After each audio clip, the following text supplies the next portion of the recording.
السلام علیکم ورحمۃ اللہ وبرکاتہ لک الحمد یا اللہ والصلاۃ والسلام علیک یا رسول اللہ صلی اللہ تعالی علیہ وسلم۔ سامعین دیت شام، مجھے ایک بھائی نے میسج کیا واٹس ایپ پر، اور وہ بتا رہے تھے کہ کنڈے کی نیاز کو لے کر عوام میں کافی غلط فہمیاں ہیں، بہت سی باتیں مشہور ہیں جسے وہ بڑی پابندی اور سختی کے ساتھ کرتے ہیں، تو اس کے بارے میں آپ بتائیں۔ اور وہ بتا رہے تھے کہ کنڈے کی نیاز میں ناپاک عورتیں نہیں جا سکتی، ایسا لوگوں کا خیال ہے۔ اور دوسری بات کہ کنڈے کی نیاز ایک بار کیا تو ہر سال کرنا ضروری ہو جائے گا۔ اور تیسری بات یہ کہ کنڈے کی نیاز جب بناتے ہیں اس دن گوشت نہیں بنا سکتے، مچھلی نہیں بنا سکتے، انڈا نہیں بنا سکتے، کیونکہ یہ بنانا بڑا گناہ ہے، معاذ اللہ ثم معاذ اللہ۔ چوتھی بات یہ کہ کنڈے کی نیاز صرف کھیر پوری پر ہی ہوتی ہے اور کچھ نہیں بنا سکتے، اللہ اکبر۔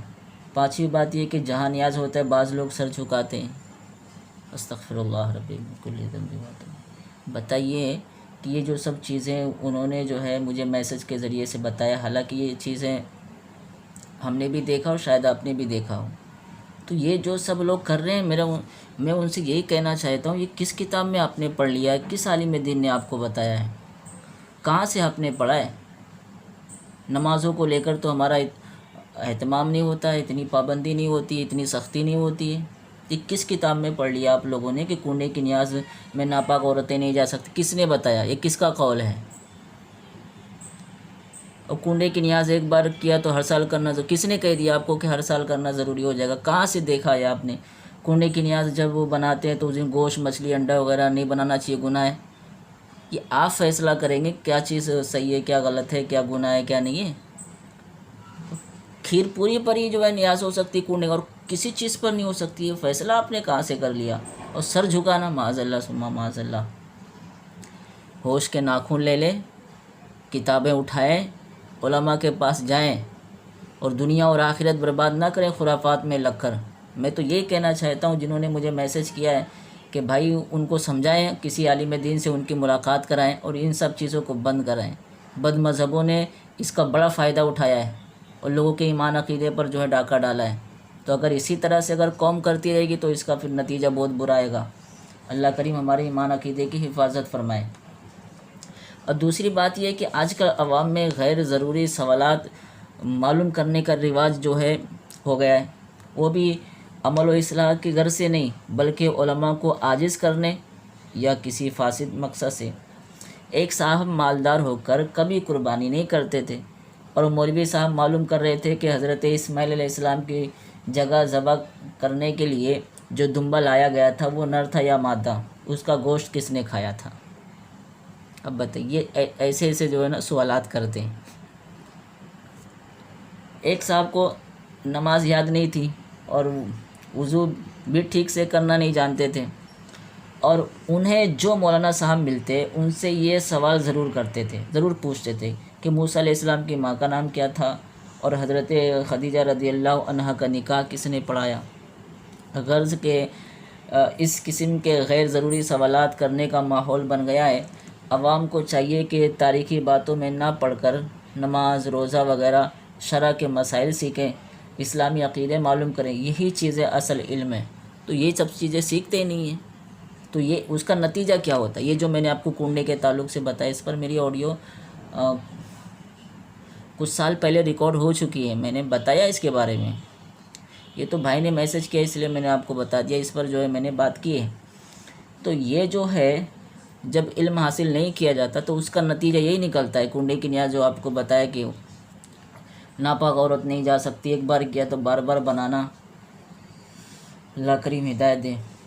اور جو بات قرآن و حدیث و فقہ سے معلوم ہو جائے تو زیادہ قرید اور باریکی میں نہ پڑھیں، نہ بحث کریں۔ اگر عقل میں نہ آئے تو عقل کا قصور جانیں، نہ کہ معاذ اللہ قرآن و حدیث یا فقہا و مجتہدین کا۔ اور خواہ مخواہ زیادہ سوالات کرنے کی عادت اچھی نہیں ہے، فی زمانہ عمل کرنے کا رواج بہت کم ہے اور پوچھنے کا زیادہ ہے۔ ایسے ایسے سوالات ہم مسجد میں رہتے ہیں تو لوگ کرتے ہیں کہ کیا بتائیں آپ کو۔ خیر، دوسری بات، ایسے مصلے جن پر کعبۃ اللہ شریف یا گنبد خضرا بنا ہو، ان کو نماز میں استعمال کرنے سے پاؤں یا گھٹنا پڑنے کا امکان ان پر زیادہ رہتا ہے، لہٰذا اور نماز میں ایسے مصلی کا استعمال کرنا جو ہے مناسب نہیں ہے۔ آج گھروں میں دیکھیں تو اکثر جو ہے ایسے مصلی ہوتے ہیں جن پر کعبۃ اللہ شریف یا گنبد خضرا بنا ہوتا ہے۔ اور آخری بات یہ عرض کرنی ہے کہ بعض لوگ مشت زنی کو اچھا سمجھ کر کرتے ہیں اور کہتے ہیں کہ ڈاکٹر کہتا ہے کر سکتے ہیں، اور یہ یا تو میں نے ایک بار سنا تھا کہ کہہ رہا تھا سامنے والا کہ برائی کرنے سے اچھا ہے کہ خود سے کر لیں، معاذ اللہ ثم معاذ اللہ۔ تو کتنے مائنڈیڈ ہو گئے۔ تو مشت زنی سمجھ گئے ہوں گے آپ، میں شرم و حیا کے بنا پر جو ہے میں اس کو کھول کر نہیں بتانا چاہتا ہوں، اور نہ سمجھے ہوں تو کسی اہل علم سے پوچھ لینا کہ مشت زنی کسے کہتے ہیں۔ تو یہ جو لوگ اچھا سمجھ کر کر رہے ہیں، کہتے ہیں کہ ڈاکٹر کہتا ہے کر سکتے، یا پھر ہم کچھ غلط نہیں کر رہے ہیں تو اپنے ہاتھ سے کر لے رہے ہیں، ٹھیک ہے۔ سرکار اعلیٰ حضرت امام اہل سنت مولانا شاہ احمد رضا خان رحمۃ اللہ علیہ کی خدمت میں عرض کیا گیا، ایک شخص مشت زنی کرنے والا ہے، وہ اس فعل سے نہیں مانتا ہے، ہر چند اس کو سمجھایا ہے، آپ تحریر فرمائیں اس کا حشر کیا ہوگا اور اس کو کیا دعا پڑھنا چاہیے جس سے اس کی عادت جو ہے وہ چھوٹ جائے۔ اعلیٰ حضرت رحمہ اللہ نے ارشاد فرمایا، وہ گنہگار ہے، عاصی ہے، اصرار کے سبب مرتکب کبیرہ ہے، فاسق ہے، حشر میں ایسوں کی یعنی مشت زنی کرنے والوں کی ہتھیلیاں حاملہ اٹھیں گی، اللہ اکبر، جس سے مجمع اعظم میں ان کی رسوائی ہوگی اگر توبہ نہ کریں تو۔ یہ جو مشت زنی کرتے ہیں سوچتے کہ ہم اچھا کر رہے ہیں، ایک تو وہ اپنے جسم کو برباد کرتے ہیں، اپنی جوانی کو برباد کرتے ہیں، پھر آگے نتیجہ کیا ہوتا ہے وہ آپ سمجھدار ہیں، سمجھ گئے ہوں گے۔ تو دیکھو سیدی سرکار اعلیٰ حضرت رحمہ اللہ فرما رہے ہیں، وہ گنہگار ہے، عاصی ہے، اصرار کے سبب مرتکب کبیرہ ہے، فاسق ہے، حشر میں ایسوں کی مشت زنی کرنے والوں کی ہتھیلیاں حاملہ اٹھیں گی جس سے مجمع اعظم میں ان کی رسوائی ہوگی اگر توبہ نہ کریں تو۔ تو اگر کوئی ایسا کرتا ہے تو اسے توبہ کر لینی چاہیے، اور اللہ کریم معاف فرماتا ہے جسے چاہے اور عذاب فرماتا ہے جسے چاہے، اسے چاہیے۔ اب اعلیٰ حضرت رحمہ اللہ فرماتے ہیں اسے چاہیے کہ لا حول شریف کی کثرت کرے، یعنی لا حول ولا قوت الا باللہ العلی العظیم، یہ کثرت سے پڑھے۔ جو یہ فعل کرتا ہے اسے چاہیے کہ وہ لا حول ولا قوت الا باللہ العلی العظیم پڑھے، کثرت سے پڑھے، اور جب شیطان اس حرکت کی طرف بلائے تو فوراً اللہ کی طرف متوجہ ہو کر لا حول پڑھے، نماز وغیرہ کی پابندی کریں اور دعا کریں، اللہ کی بارگاہ میں توبہ کریں۔ اور بہت سی باتیں انشاءاللہ کریم ہم دوسری آڈیو میں عرض کریں گے، کیونکہ آڈیو لمبی ہو جاتی ہے تو پھر بعد میں سننے والوں کو تکلیف ہوتی ہے۔ اللہ کریم ہمیں کہنے اور سننے سے زیادہ عمل کرنے کی توفیق عطا فرمائے۔ السلام علیکم ورحمۃ اللہ وبرکاتہ۔